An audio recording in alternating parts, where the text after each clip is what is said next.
Assalamualaikum Barai, selamat datang kembali di Guru Gembul Channel. Sekarang kita ada di episode ke-153.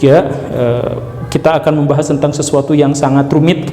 Sedemikian rumit sampai saya harus nyari tempat untuk bisa menemukan segeblek papan tulis ini. Ya walaupun butut kita akan optimalkan. Kita akan membahas tentang Perang Dunia I, atau lebih tepatnya sebenarnya Perang Eropa, tapi kita sebut saja Perang Dunia ke-1. Kita akan bagi dalam dua periode. Yang pertama itu adalah awal mula atau latar belakang kondisi-kondisi di Eropa sebelum perang dan jalannya peperangan. Buat Barai yang suka sama sejarah, politik, ideologi, ini semua akan terangkum di situ. Ayo kita mulai.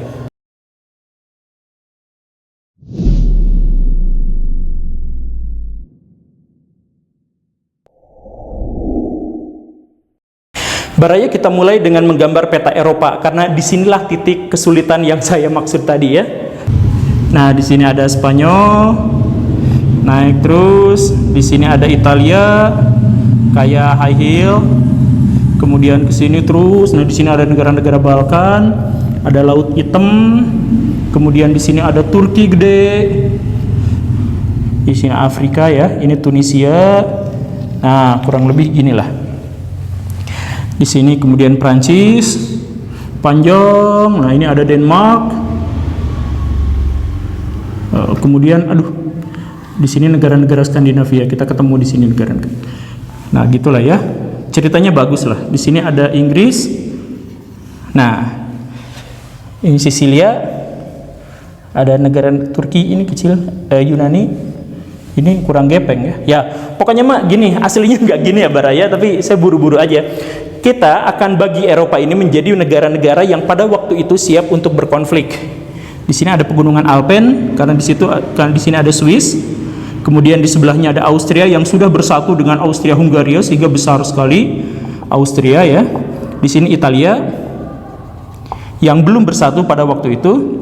Kemudian negara-negara Balkan, ada Serbia, Montenegro, Bosnia, ya, Albania dan lain-lain. Turki. Ini adalah negara-negara yang akan terlibat. Nanti Rusia ini segede Gaban sampai ke timur. Ini negara-negara Skandinavia, Finlandia khususnya. Prancis, Jerman. Ini ada Belanda, Belgia ya.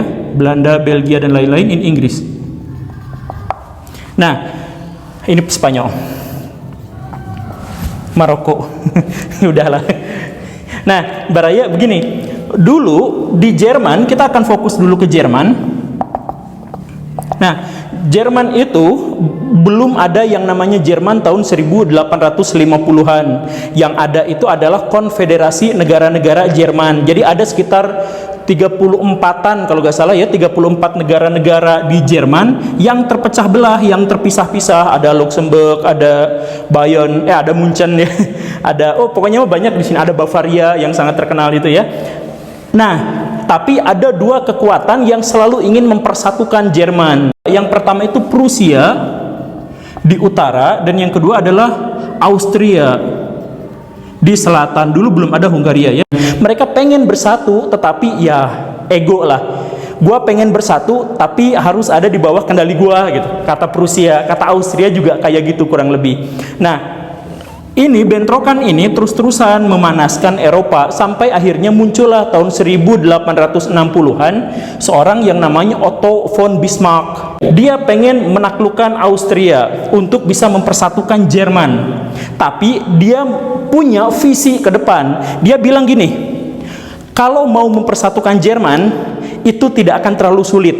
Yang sulit itu setelah Jerman bersatu nanti, negara-negara yang sudah mapan, terutama Prancis, Inggris, dan Rusia, itu pasti akan kelabakan karena ada pesaing utama yang sangat besar yang namanya Jerman, kata Otto von Bismarck. Maka kalau Jerman bersatu, cepat atau lambat Jerman akan diserang, dan pahit-pahitnya akan diserang oleh dua sisi sekaligus.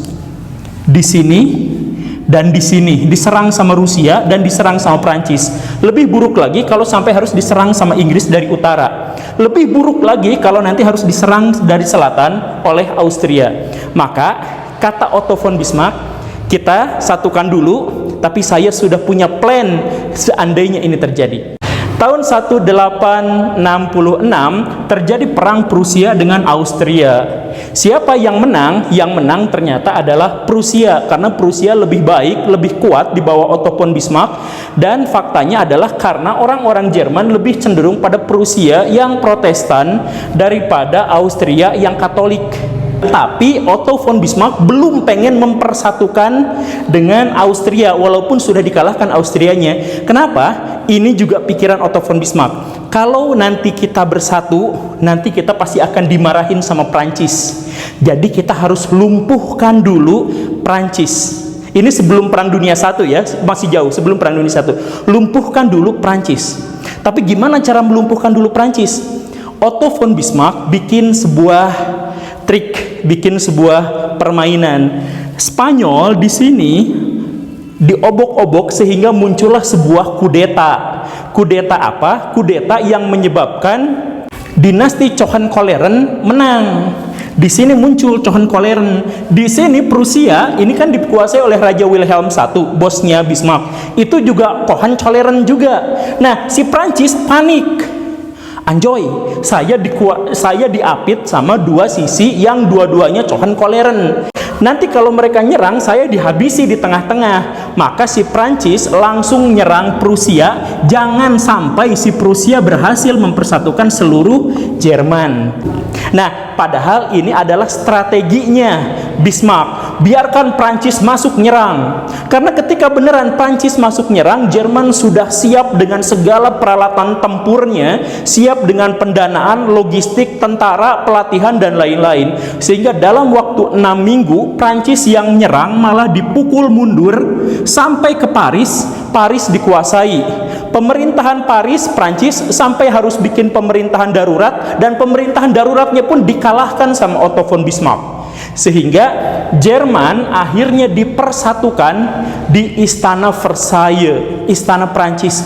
Jadi betapa sakit hatinya Prancis karena dia diprovokasi, kemudian dia masuk di gelanggang perang, kemudian dia kalah, dan persatuan Jerman yang menjadi musuh bebuyutannya itu dilaksanakannya di Istana Prancis. Dendam kesumatnya kuat. Saya bilang tadi, Bismarck itu bukan orang bodoh, dia itu orang yang super visioner. Kalau Prancis sudah dikalahkan, dia kembali untuk mempersatukan ini. Dia bilang, siap-siap atas serangan Prancis dan siap-siap atas perangan Austria. Maka dia langsung, gimana ceritanya kalau terjadi perang besar dan Jerman ada di tengah-tengahnya? Otto von Bismarck langsung datang ke Austria, minta maaf, ngobrol sana sini, mau nggak saya bikinin infrastruktur? Ingat ya, infrastruktur itu selalu jadi bahan politik internasional, bahan ini ya. Mau nggak dibikinin infrastruktur, dibikinin tentara, bla bla bla bla bla. Oh kok gitu sih? Ya dulu kita musuhan, tapi kan sekarang saya udah jadi Jerman, kamu udah didepak keluar dari konfederasi Jerman, tapi sekarang yuk kita bikin koalisi. Mau nggak? Kata Austria, apa untungnya buat saya? Kata Otto von Bismarck gini, saya gak minta apa-apa dari kamu, saya ngasih ke kamu infrastruktur, saya gak minta apa-apa ke kamu, kecuali gini, kalau terjadi perang antara Prusia dengan Prancis, Austria jangan nyerang dari belakang, itu saja, cukup, netral doang, saya gak minta bantuan apa-apa. Kalau Jerman perang dengan Prancis, Austria jangan ikut campur. Sebagai imbalannya, kalau nanti Austria ribut dengan Rusia, saya tidak akan bantu Rusia. Kata Otto von Bismarck. Kata Austria, kan dikasih infrastruktur cuman diminta netral doang. Ya maulah. Kata Austria, oke, deal, kita terima. Di sisi lain, Bismarck dengan kelicikan dan kecerdikannya ngobrol juga sama Rusia. Rusia gini, kamu negaranya besar, kamu pengen Balkan. Ini nanti kita bahas kenapa Rusia pengen Balkan. Kamu pengen Balkan, iya kan? Iya. Mau nggak kita bikin perjanjian damai? Apa perjanjiannya? Gini, kalau saya ribut dengan Prancis, Rusia harus netral, jangan serang saya dari belakang. Sebagai imbalannya, kalau Prusia dengan Rusia perang, saya nggak akan ikut campur, nggak akan bantu Austria. Gimana? Deal nggak? Rusia Boleh juga tuh. Tapi ntar gua mau nyerang Balkan, lu jangan ikut campur.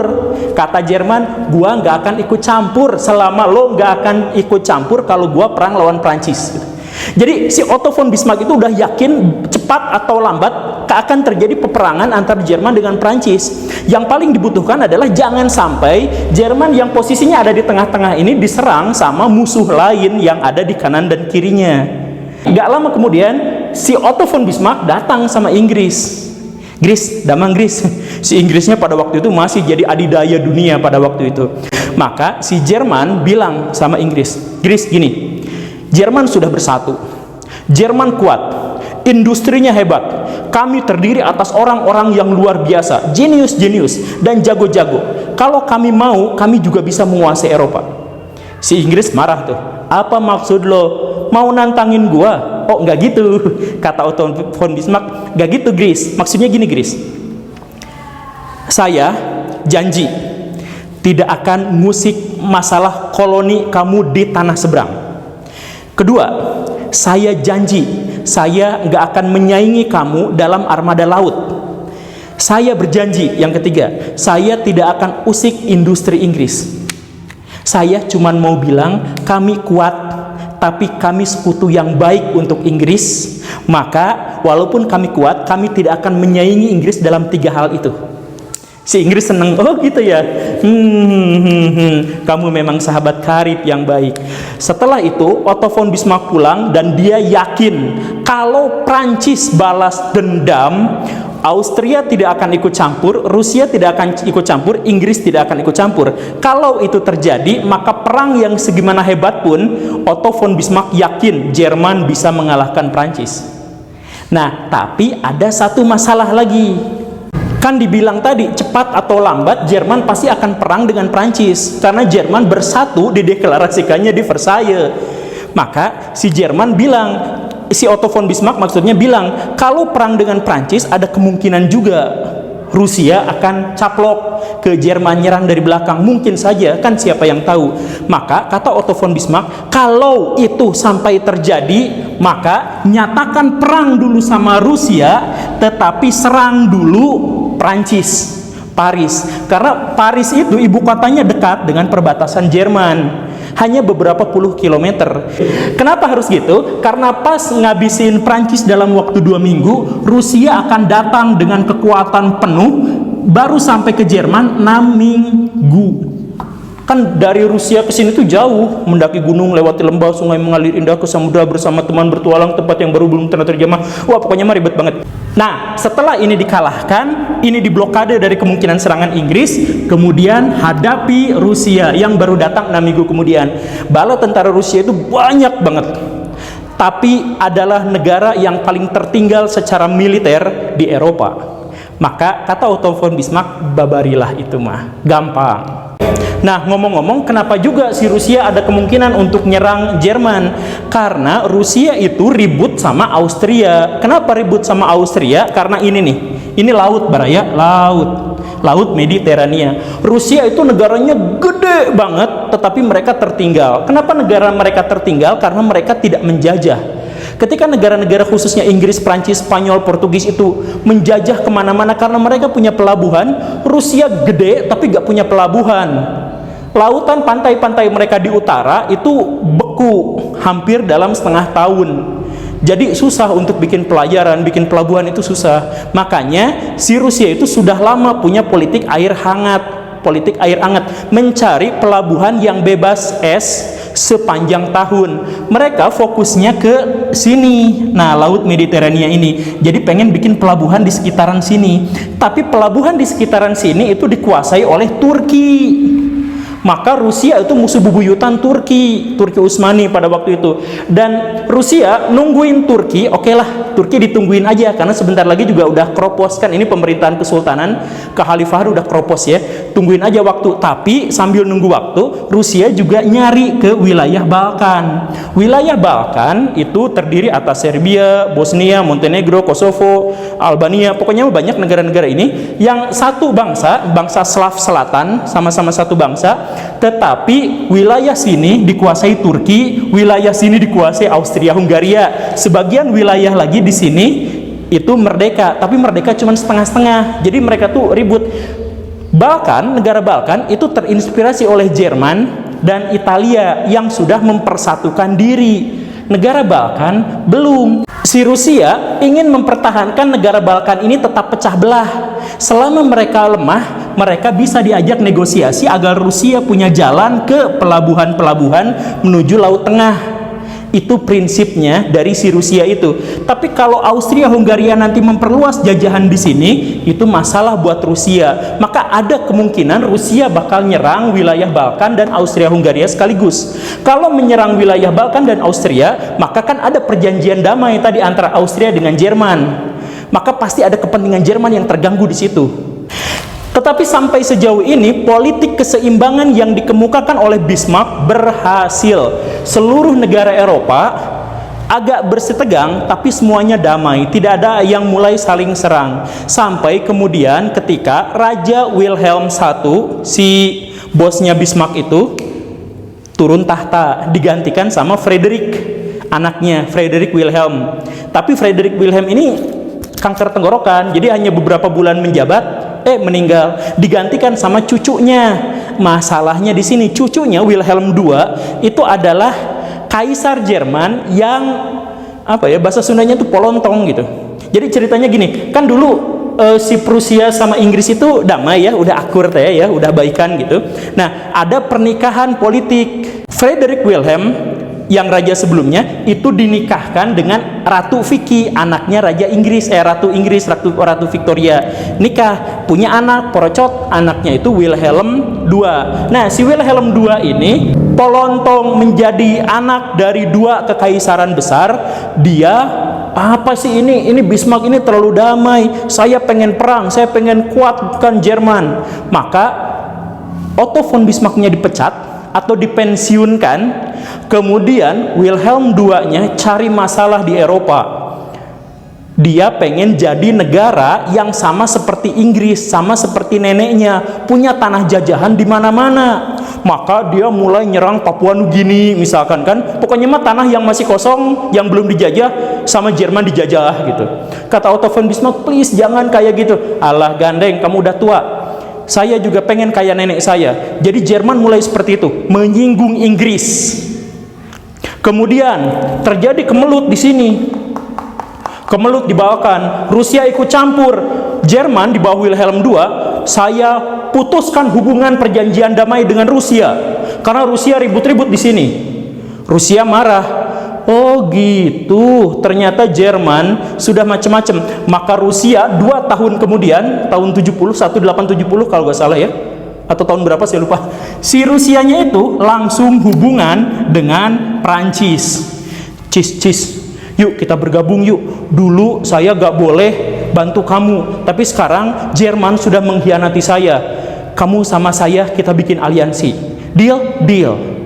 Maka Prancis dan Rusia bikin perjanjian untuk saling dukung kalau terjadi perang.